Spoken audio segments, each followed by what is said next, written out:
ನಮಸ್ಕಾರ ಕರ್ನಾಟಕ. ಅಜಿತ್ ಪವಾರ್ ತೀರ್ಕೊಂಡ್ಮೇಲೆ ಸಾಕಷ್ಟು ಚರ್ಚೆ ಆಯಿತು. ಈಗ ಅವರ ಪತ್ನಿ ಡೆಪ್ಯೂಟಿ ಸಿ ಎಮ್ ಆಗಿದ್ದಾರೆ. ಹಂಗೆ ಇಮಿಡಿಯೇಟಾಗಿ ಫಾಲೋಅಪ್ ಆಗಿದ್ದು ನಮ್ಮ ಕರ್ನಾಟಕದಲ್ಲಿ ಡಾಕ್ಟರ್ ರಾಯ್ ಅವರ ಆತ್ಮಹತ್ಯೆ ಸುದ್ದಿಗಳು ಯಾಗ ಓಡಾಡ್ತವೆ ಅಂತಂದರೆ, ರಾಯ್ ಅವ್ರದ್ದು ಆತ್ಮಹತ್ಯೆ ಅಲ್ಲ, ಅದು ಕೊಲೆನೂ ಇರ್ಬೋದು. ಯಾಕೆ ಅಂತಂದರೆ ಒಂದು ರಾಜಕೀಯ ಪಕ್ಷದ ಜೊತೆ ಅವ್ರು ಗುರ್ಸ್ಕೊಂಡಿದ್ರು. ಆ ರಾಜಕೀಯ ಪಕ್ಷಕ್ಕೆ ಕೇರಳದಲ್ಲಿ, ಕರ್ನಾಟಕದಲ್ಲಿ ಫಂಡಿಂಗ್ ನಡೀತಾ ಇತ್ತು. ಮತ್ತು ಮನಿ ಲಾಂಡ್ರಿಂಗ್ ಇತ್ತು ಅಂತ, ಮನಿ ಲಾಂಡ್ರಿಂಗ್ ಟ್ರಾನ್ಸಾಕ್ಷನ್ಸ್ ಇತ್ತು. ಎನ್ ಆರ್ ಐಗಳಿಗೆ ಕಡಿಮೆ ರೇಟಲ್ಲಿ ಇದನ್ನು ಕೊಟ್ಟು UAEನಲ್ಲಿ ಆ ಒಂದು ಹಣವನ್ನು ಇಸ್ಕೊಳ್ತಾ ಇದ್ರು ಅಂತ ಹೇಳಿ that is a charges from income tax officials. ಅದನ್ನು ಇವತ್ತು ಡೆಕ್ಕನ್ ಹೆರಾಲ್ಡಲ್ಲಿ ಇವತ್ತು ಪಬ್ಲಿಕೇಶನ್ ಮಾಡಿದೆ. ಬೇಸ್ಡ್ ಆನ್ ದ ರೆಕಾರ್ಡ್ಸ್ ನಾನು ಮಾತಾಡ್ತಾ ಇದ್ದೀನಿ. ಜೊತೆಯಲ್ಲಿ ಇನ್ನೊಂದು ವಿಚಾರ ಹರಿದಾಡಿದ್ದೇನೋ ಅಂತಂದರೆ, 2014ರಲ್ಲಿ ಕೋಲಾರಲ್ಲಿ ಐ ಥಿಂಕ್ ರವಿ ತೀರ್ಕೊಂಡೋದಂಥ ರವಿ IAS ಆಫೀಸರ್ ಅಲ್ಲಿ ಇರಬೇಕಾದ್ರೆ ಅಲ್ಲೂ ಕೂಡ ಅಕ್ರಮ ನಡೆದಿತ್ತು. ಅದನ್ನು ಸಹ ರವಿ ಅವರು DK ರವಿ ಅವರು ಅದನ್ನು ಬಯಲುಗೆಳೆದಿದ್ರು. ಹಾಗಾಗಿ ತದನಂತರ ಅವರನ್ನು ಅಲ್ಲಿಂದ ಎತ್ತಂಗಡಿ ಮಾಡಲಾಯಿತು. ಆಮೇಲೆ ಅದೇ ಶಾಪದಿಂದ ರಾಯ್ ಸತ್ರು ಅಂತ ಗೊತ್ತಿಲ್ಲ, ಏನಿದೆ ಎತ್ತಿದೆ ನಮಗಂತೂ ಗೊತ್ತಿಲ್ಲ. ಇನ್ನೊಂದು ರೀಚ್ ಏನು ಅಂತಂತಂದರೆ, ಒಂದು ರೂಮಿನ ಬಾಗಿಲನ್ನು ಅವ್ರು ತೆಗಿಲೇ ಇಲ್ಲ. ಸಾಕಷ್ಟು ಫೈಲ್ಸ್ಗಳು ಒಂದೊಬ್ಬ ರಾಜಕಾರಣಿಗೆ ಸಂಬಂಧಪಟ್ಟಂಗೆ ಆ ರೂಮಲ್ಲಿತ್ತು. ಅದನ್ನು ಕೊಟ್ಟಿದ್ದಿದ್ರೆ ತುಂಬ ದೊಡ್ಡ ಒಂದು ಪಕ್ಷಕ್ಕೆ, ಒಬ್ಬ ರಾಜಕಾರಣಿಗೆ ರಾದ್ಧಾಂತ ಆಗ್ತಾಯಿತ್ತು ಅಂತ ವಿಚಾರಗಳಿದೆ. ಏನೇ ಇರಲಿ, ಒಂದಂತೂ ನಿಜ, ಕೇಂದ್ರ BJP ಸರ್ಕಾರ ರಾಯ್ ಅವ್ರನ್ನ ಚೇಸ್ ಮಾಡ್ತಾ ಇದ್ದಿದ್ದು ಪಾಸಿಬಲಿ ಅವರ ಒಂದು ಫಂಡಿಂಗ್ ಏನಿದೆ ಒಂದು ರಾಜಕೀಯ ಪಕ್ಷಕ್ಕೋ ಅಥವಾ ರಾಜಕಾರಣಿಗೋ ಅದರ ಹಿಂದೆ ಇರಬೇಕು ಮೋಸ್ಟ್ಲಿ.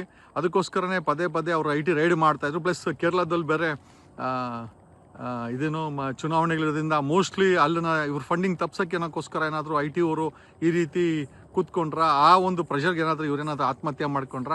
ಈಗ ಒಂದು ಕಡೆ ಕೇಂದ್ರ BJP ಸರ್ಕಾರ IT ರೈಡ್ ಮಾಡಿ ಸರ್ಚಿಂಗ್ ಮಾಡಿ, ಈಗ ಆ ಒಂದು ಒತ್ತಡದಲ್ಲಿ ಈ ವ್ಯಕ್ತಿ ಆತ್ಮಹತ್ಯೆ ಮಾಡಿಕೊಂಡು ಅಥವಾ ಯಾರಾದರೂ ಕೊಲೆ ಮಾಡಿದ್ರೋ ಗೊತ್ತಿಲ್ಲ. ಯಾಕೆಂದರೆ ಒಂದು ರೂಮನ್ನು ಓಪನ್ ಮಾಡಿಲ್ಲ ಅಂತ. ಇನ್ನೊಂದು ಕಡೆ ರಾಜ್ಯ ಸರ್ಕಾರ, ಒಂದು ಕಡೆ ಧರ್ಮಸ್ಥಳ SIT ನೋಡಿದ್ದೀರಾ. ಈಗ ರಾಜ್ಯ ಸರ್ಕಾರ ಈಗ ರಾಯ್ ಅವರ ಆತ್ಮಹತ್ಯೆಗೆ ಒಂದು SITನ ರಚನೆ ಮಾಡಿ ಪಾಸಿಬಲಿ ಈ ಕಡೆಯಿಂದ IT ಅಫಿಷಿಯಲ್ಸ್ಗಳಿಗೆ ಪ್ರೆಷರ್ ಬಿಲ್ಡ್ ಮಾಡೋಕ್ಕೆ ಅಥವಾ ಫರ್ದರ್ ಅವ್ರೇನು ಮೂವ್ ಮಾಡಿದ್ರೆ ಇರಲಿ ಅಂತ ಏನಾದರೂ ಅದಕ್ಕೋಸ್ಕರ SIT. ಯಾಕಂದರೆ 3,000 ಜನ ರೈತರು ಸತ್ರು, ಯಾವುದೇ SIT ಕ್ರಿಯೇಟ್ ಮಾಡಿಲ್ಲ. ಓಕೆ, ಒಬ್ಬ ರಾಜಕೀಯ ಪಕ್ಷಗಳಿಗೆ ಫಂಡಿಂಗ್ ಮಾಡುವಂಥ ವ್ಯಕ್ತಿ ಆತ್ಮಹತ್ಯೆ ಮಾಡ್ಕೊಂಡಾಗ SIT ಮಾಡವ್ರೆ ಅಂತಂದರೆ, ಕರ್ನಾಟಕದಲ್ಲಿ ಬಡವರು ಸತ್ತರೆ, ಬಡವರು ಆತ್ಮಹತ್ಯೆ ಮಾಡ್ಕೊಂಡ್ರೆ, ರೈತರ ಆತ್ಮಹತ್ಯೆ ಮಾಡ್ಕೊಂಡ್ರೆ 700 ರೇಪ್ ಆದರೆ ಯಾವ SITನೂ ಫಾರ್ಮ್ ಆಗಲ್ಲ.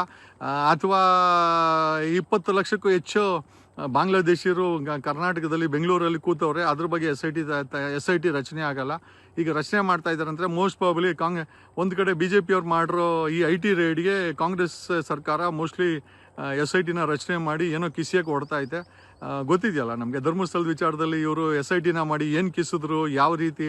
ಒಂದಂತೂ ನಿಜ ನೋಡ್ರಿ, ಕರ್ನಾಟಕದ 7 ಕೋಟಿ ಕನ್ನಡಿಗರ ಈ 3 ಪಕ್ಷಗಳಿಂದ ನಿಮಗೆ ಬಿಡುಗಡೆ ಬೇಕು ಅಂತಂತಂದರೆ 2028ಕ್ಕೆ ಒಂದು ರಾಜಕೀಯ ಬದಲಾವಣೆ ಆಗುತ್ತೆ. ಅದಕ್ಕೆಲ್ಲ ನಿಮ್ಮ ಸಪೋರ್ಟ್ ಮಾಡಿ.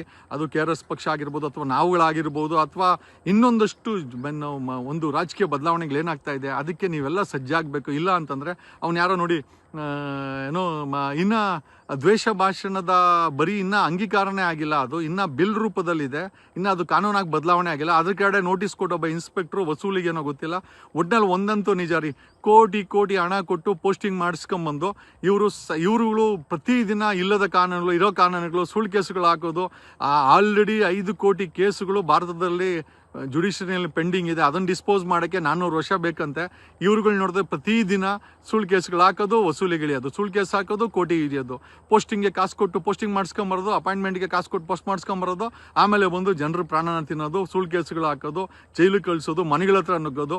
ಏನೋ ನೆನ್ನೆ ಅವನು ಕಿರ್ಸ್ಕೊಂಡಂಥ ವಿಚಾರ ಮಾತ್ರ ಎಂಟೈರ್ ನ್ಯಾಷನಲ್ TV ನೋಡಿದೆ ಅಂತ ಹೇಳುತ್ತಾ, ಎಚ್ಚರ, ಕರ್ನಾಟಕದಲ್ಲಿ ಭ್ರಷ್ಟಾಚಾರ ತುಂಬ ದೊಡ್ಡ ಮಟ್ಟಕ್ಕಿದೆ. ಮೂರೂ ಪಕ್ಷಗಳು ಕೂಡ ನಾಲಾಯಕ್ಕು.